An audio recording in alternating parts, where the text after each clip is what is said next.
Now, if you love Pixar movies as much as we do, you know that Pixar loves to leave Easter eggs in each of their movies as little nods to their other projects. But what if they weren't just little nods? What if instead they were clues? Clues that every movie actually takes place in the same universe. That is the Pixar theory. The idea that every Pixar movie is actually taking place on one giant timeline and telling one huge story. Now, it is a lot to cover, so we're going to go about it in two ways. First, we're going to tell the entire story of the Pixar theory, and then we're going to talk about how it works and get to the bottom of why it even exists. Now, the movies don't come out in chronological order. We have to figure that out after the fact, but the first one's pretty easy. It happens way back in time, prehistoric times, with the good dinosaur, which immediately offers us an explanation for why the Pixar universe, which is so similar to our very own, is just ever so slightly different. And it's right here when the asteroid that should have wiped out the dinosaurs misses. And as a result, the dinosaurs don't go extinct. We can see some primitive looking dinosaurs see the asteroid miss right here, but then millions of years pass. And we're introduced to a bunch of characters who have evolved out of that primitive state and have started developing things like agriculture and ranching. But as we will soon learn in Brave, the dinosaurs don't have a witch to help them change their fate, and so fate eventually catches up with them in the form of crazy weather, which wipes them all out. And when the story starts, you can see it's already been happening for a while. I mean, Arlo goes on this grand journey, but he really doesn't run into that many characters. I mean, life is pretty scarce. The pterodactyls used to hunt well, but now have to follow the storm because it's killing everything in its wake. The T-Rexes, which should just be hunting everything, have started ranching things for food. And their herd is so valuable, it's under constant threat of theft by raptors. Even the pet collector, a Strachiosaurus, which typically travels in herds, is now all alone and obviously quite terrified. Oh, it's terrifying out here. Meanwhile, though, even the smallest of humans is doing well surviving the storms, proving their intelligence and resourcefulness early on. But what the good dinosaur really helps us establish here is that if you're the kind of animal that can survive for millions of years without human intervention, like, I don't know, rats or pelicans or anything underwater,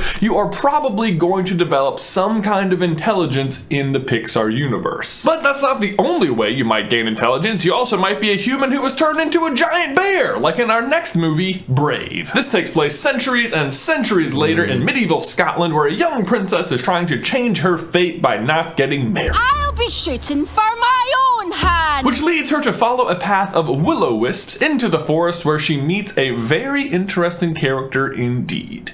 A witch. And the witch's workshop is by far the most curious thing about this movie, especially as it relates to the Pixar theory. For one, it introduces us to magic, which is the first example in the Pixar universe of things not behaving the way they're supposed to. Her crow can talk to humans, her door doesn't work the way I've known doors to work, and the witch herself even seems adept at wielding magic, although she's obviously not the source of the magic. For example, all the knives and other various sharp objects in the shop quickly turn on the witch when she's about to refuse Merida's generous offer, suggesting they do have some sort of mind of their own. And we'll dive into that a lot deeper later, but for now, the other important piece of magic we see the witch do is the ability to change someone's fate. That'll change my fate.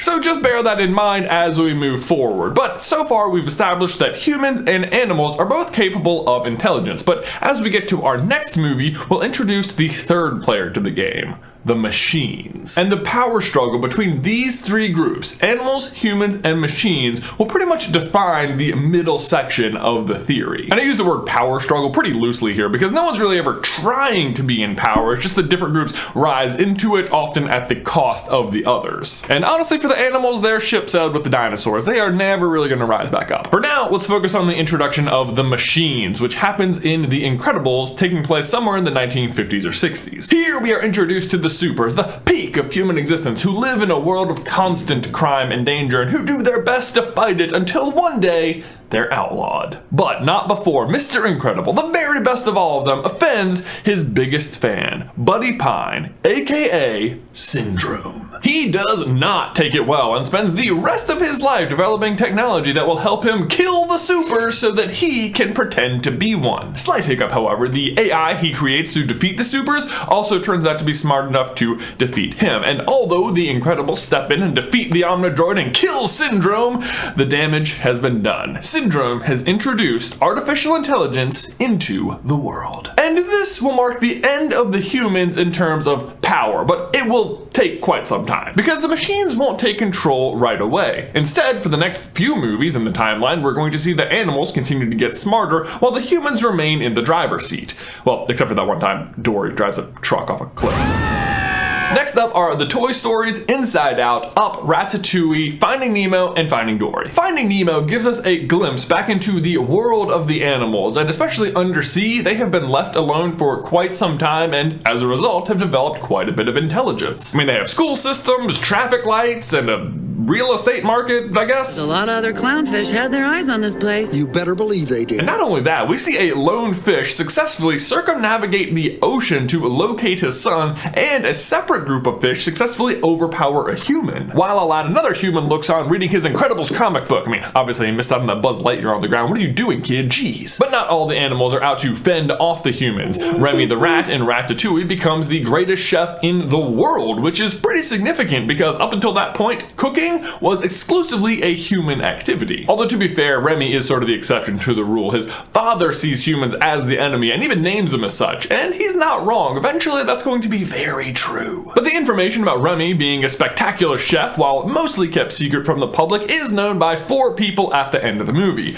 Colette, Linguini, Anton, and Chef Skinner, who promptly blabs to the press about it. And while most people are obviously grossed out by the rats in the kitchen, a clever person may have noticed that it coincided with renowned critics Anton Ego's stunningly wonderful review of Gusteau's and put 2 and 2 together. So, do we ever see anyone else being served food by animals? Epsilon is the finest chef I've ever had. Okay. Charles Muntz, the man literally waging war on animals in the Pixar universe, or maybe just a single animal to be more specific. A prehistoric animal, I might add, which per the Pixar theory you'd expect to be extremely intelligent, and indeed Kevin is, successfully evading capture for 70 plus years. And Kevin's not just evading anyone, she's evading Charles Muntz, a guy clever enough to realize the potential of his dogs and invent collars that let them talk to him. And again, this totally fits. Animals like fish or rats or Kevins have gone largely ignored by humans and as such have developed intelligence naturally, whereas dogs like Buster we see in Toy Story have not. But Muntz has found the bridge between the two groups and as a result has hyper intelligent dogs capable of, as we said, cooking food or I don't know, piloting planes. Man, Up is a weird movie sometimes. I guess mostly I don't notice it because I'm watching the movie through so many tears. But Up does introduce some other important aspects of the Pixar theory. Most importantly,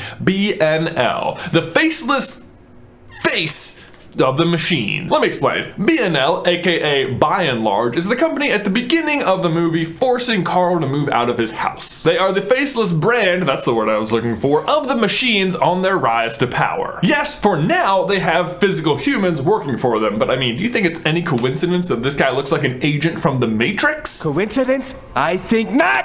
Exactly, Bernie, you get it! And BNL shows up a lot in Pixar movies, most notably in WALL-E, which we will get to, but also in some other places, like on the batteries of Buzz in Toy Story, which is not the only connection between Up and Toy Story. You can also see Lotso and the little girl from the daycare in this room right here. Buzz witnesses a grape soda commercial, which happens to have produced the badge Carl wears as the Ellie badge. And then, of course, there's the postcard on Andy's bulletin board from the mysterious Emma Jean, who I do not have time to get into right now, but if you want to see the whole video about her, please click the card. But let's pause on Toy Story for a second, because it's our first great example of how humans are used in the Pixar theory, which is to say, as batteries. How and why the toys are able to come to life and why they fear dying or being forgotten is an interesting question that's been around as long as Toy Story and which has only really gotten a good answer last year in Coco. But we'll get to that. For now, just know that humans are batteries and their energy is required for life in the Pixar universe. Where they are, there is life. Where they are not, There is not. At least when it comes to inorganic things like toys or machines or cars. But when it comes to animals, humans aren't always so great for life, and we see this at the beginning of Finding Dory. After Dory, Marlin, and Nemo arrive in California, they are immediately in the middle of a vast underwater junkyard full of all sorts of trash and shipping containers and a giant bioluminescent squid, which sadly isn't as relevant. It's super cool, but just not relevant. What is relevant is we start to see a glimpse of what is beginning to happen worldwide. Trash. And even though animals have been on the decline for a while, this is really where they start to drop off, because trash is just not good for animal life. Well, unless maybe you're like, I don't know, rats or something, which hey, wouldn't you know, that's the very next movie in the Pixar timeline. It's like they're planning it. But we've already talked about rats. Let's talk about what happens when pollution gets out of control. This is the setup for WALL-E, that the tiny little city building battery company by and large has now become so big and so powerful, they have literally taken over the planet and polluted it so bad that humans have to leave while little WALL-E trash compacting robots clean up the mess. So the humans leave for some 700 years, all the animals are dead, and what is left?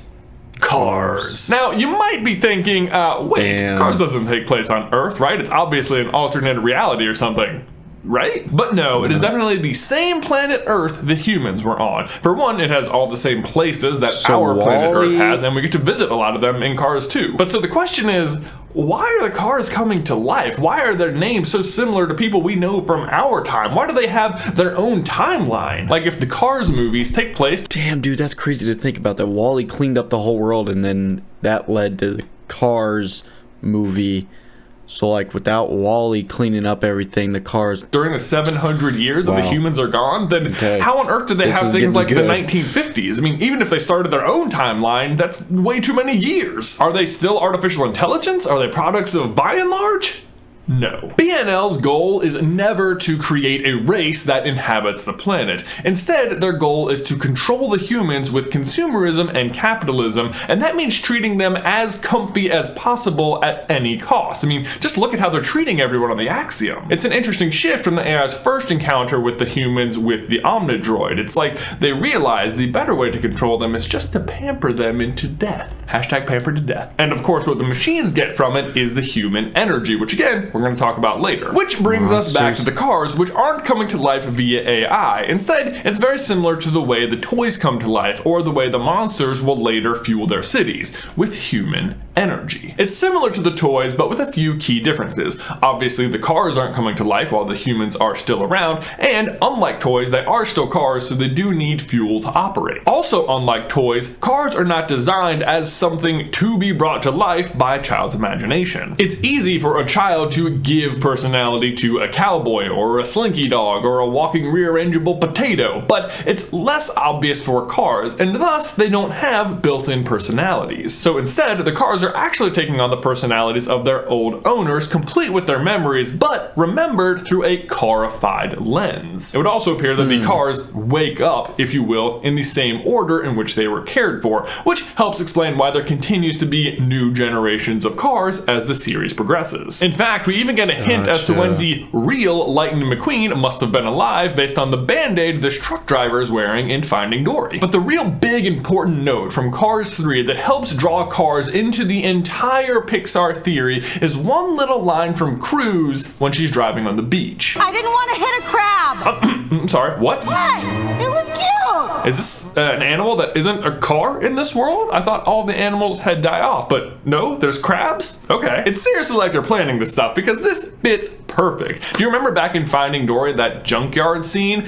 Well, guess what happened to be thriving amongst all the trash? Crabs. So it should be no surprise that even though the humans have vacated the planet, they have survived through the pollution and into the world of Cars. Oh, wait, I hear you saying. When we start out in WALL-E, the planet is way more polluted than we see in Cars. There's tons of plant life for the Eves to be going down and reporting back with. Agreed, two excellent points, but both are actually pretty easily explained. First of all, the humans may have had to leave way before the planet looks like the way we see it in WALL-E. And second, it's possible possible that the Eve drones are specifically being sent to areas that have been vastly polluted to see if life has returned and is capable of being lived in again. But really, it doesn't matter because the AI is determined not to return home. Even if the Earth was 100% clean and the Eve drones were coming back time after time with vegetation, they're just not going back. That's Directive A113. Stop the captains from knowing the Earth is safe. It's possible that in WALL-E, this is not even the first time that this has happened, that Otto has just been intercepting all sorts of plants and sending them off into space. And as for the planet getting as brown as we see it at the beginning of WALL-E, well, I think that's what might happen if the only inhabitants of the planet for centuries were nothing but cars. But of course, the cars die off too, because, like we said,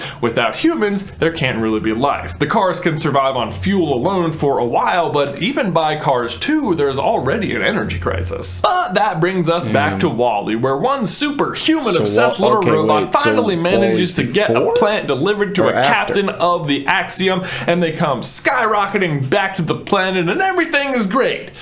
Mostly. After all, they are still returning to a planet that has been subject to a ton of pollution for a very long time, and it seems to have an interesting effect on the humans over the next few thousand years, which is that they eventually evolve into monsters. Which I know sounds crazy, but actually it's not the first time we've seen a human transform into a monster in the Pixar universe.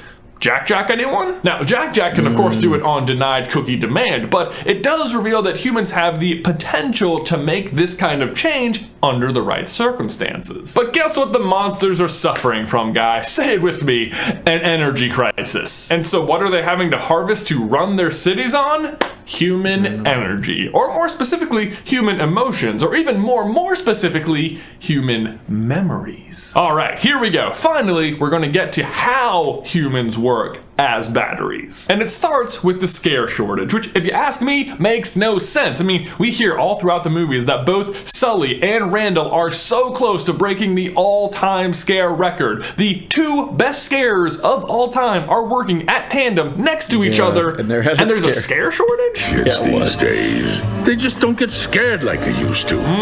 Indeed, Waternoose. Indeed. In the movie, the solution to this problem is discovering that laugh energy is 10 times more powerful than scream. But I submit to you that this does not make sense because of the point I just made. If the talent is at an all-time high, why is scream at an all-time low? And the answer is because of how the scare floor works, which is to say, time travel. Stay with me, I promise. It makes sense. When the monsters go through the doors, we see them enter the human world. But as we've established, the human world is their world. They are just accessing a point in history when humans were still around because they need their energy to run their cities. Which means when they travel back in time matters. In Monsters, Inc., in the kids' rooms, we see a lot of posters for the newly opened Tomorrowland, and Boo even has a Jessie doll on the floor of her room, suggesting the time frame is around the 50s or a little after. AKA the time of the supers. And remember, in that time, crime was everywhere, so it would make sense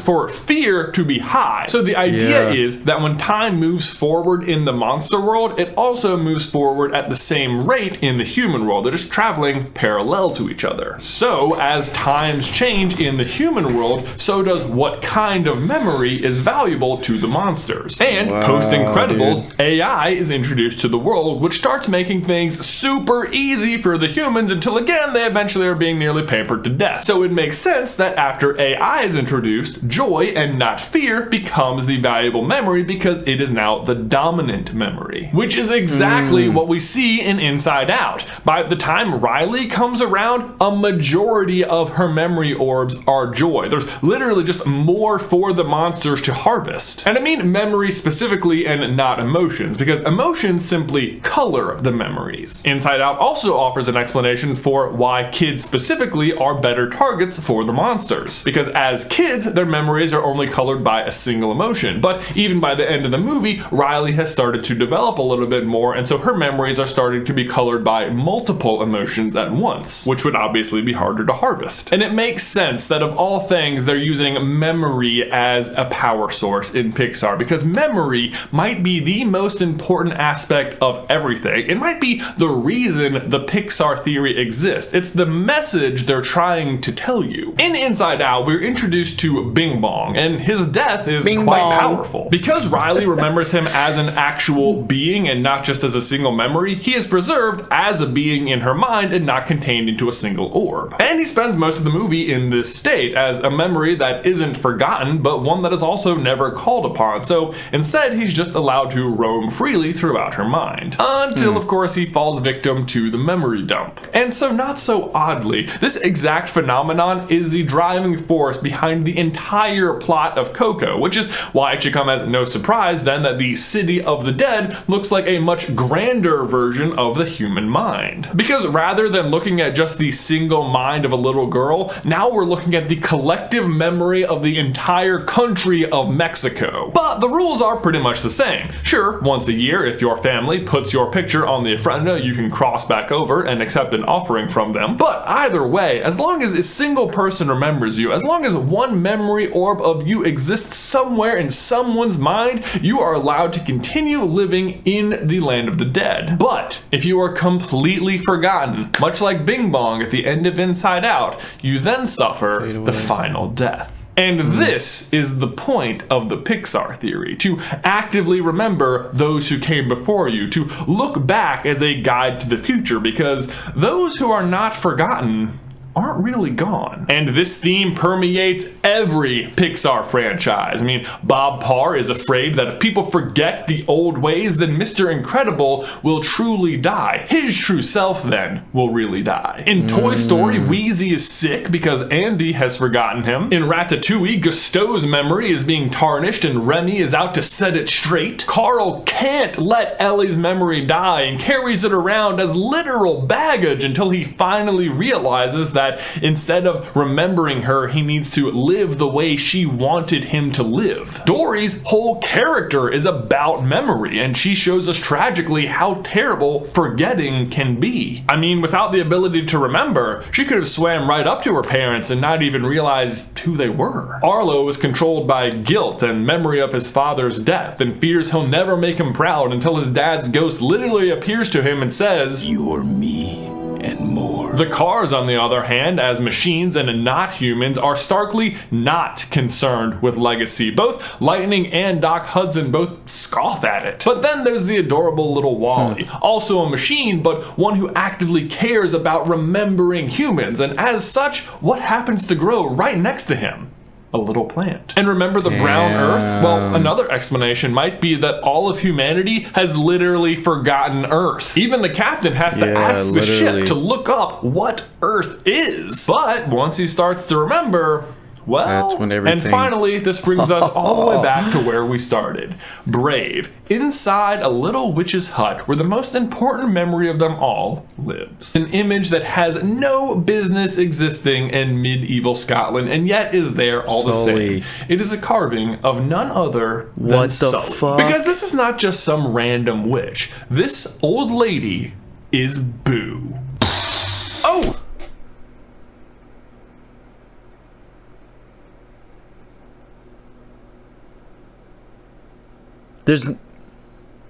There's no way. You need more proof? Well, for one, she's obsessed with bears, which Sully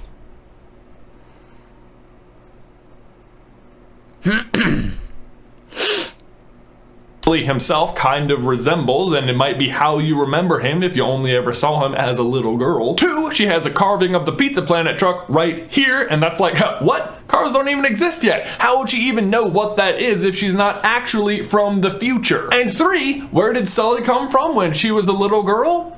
A magic door. And what does the witch happen to have on her hut? A magic door. But so why does Boo become a witch? Well, the theory goes that she spends pretty much the rest of her life trying to track down her best friend from the closet, but can never find him. But personally, I think she figured it out. She obviously learned about time travel at some point, but for some reason has decided to stay in Scotland. But my question is then, why there? And the answer is again, memory, because she never wants Sully to suffer the final death. She never wants him to ever really be forgotten. And how do you fight that? By living in the past and remembering something from the future, effectively creating a permanent loop. As long as she stays here and ensures the events of Brave happen, she ensures the future, that she will always go on to be a little girl who meets Sully and that grows up trying to find him again and eventually come back to this point, always keeping the memory alive. And that is the Pixar Theory. Then my question for you and everyone else is, what is your favorite Pixar movie? Let me know in the towel section down below. Thanks to the Pixar Theory, for the last 6 years, YouTube has been our playground, and to celebrate, we've made brand new YouTube is our playground.